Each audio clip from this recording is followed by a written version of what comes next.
Good afternoon, Champaign-Urbana. Welcome to your UI7 update. I'm Shane Eisenhuth. Thank you for joining me as we take a look at today's top stories.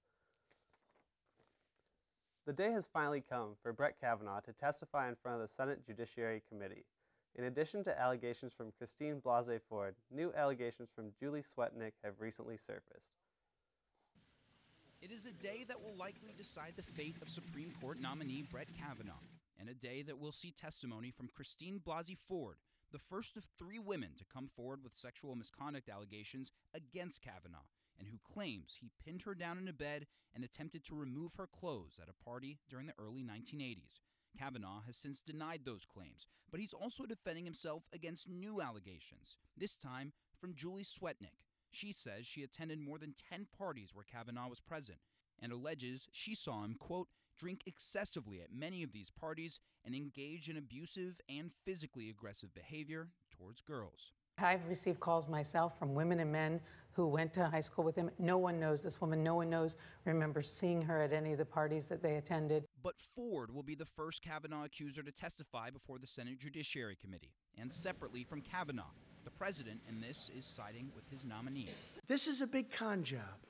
And I would love to be in the room with the Democrats, and Schumer and his buddies are all in there laughing how they fooled you all. Meanwhile, Democrats are asking that the Kavanaugh nomination be withdrawn. These women deserve to be heard in a fair way, and their claims must be properly investigated. Kavanaugh is currently giving his opening statements as we speak. World leaders began gathering Tuesday in New York City to take part in the 73rd session of the United Nations General Assembly. Officials from every major country came in to weigh in on important issues. Topics covered climate change, economic inequality, and world peace. United States President Donald Trump had other ideas. He used the assembly to talk about what is most important to him, his administration. Didn't expect that reaction, but that's okay.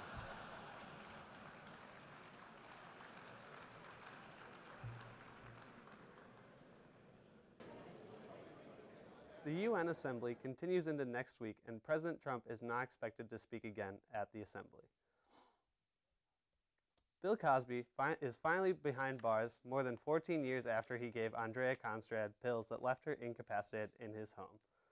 Cosby was sentenced to 3 to 10 years in state prison on Tuesday.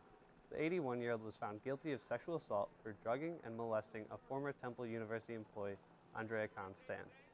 His hearing was short and swift, beginning on Monday and lasting only 2 days.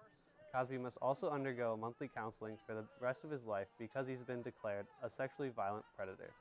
The Montgomery County judge, Stephen O'Neill, denied bail for Cosby.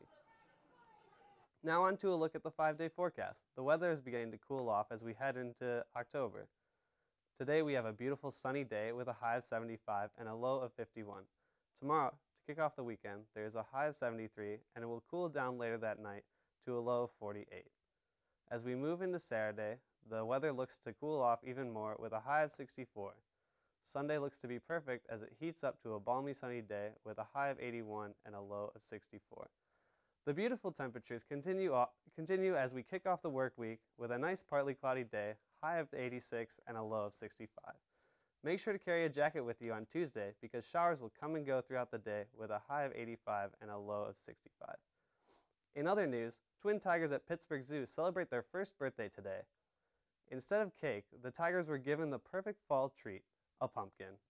Andre and Tesha enjoyed their special day tugging and rolling pumpkins around before eventually chowing down on this sweet treat. The pumpkins were gifted by the zookeepers for the Amur tiger cub's birthday. Expect to see more pumpkins popping up as we start to make our way into October. Before we say goodbye, be sure to check out the UI7 social media page to hear more top stories. Follow us on Twitter, Instagram, like us on Facebook, and subscribe to us on YouTube. Don't forget to share your favorite stories. Thanks for joining me today in this update. Tune in next week for more top stories. I'm Shane Eisenhuth for the UI7 Update. Have a great day.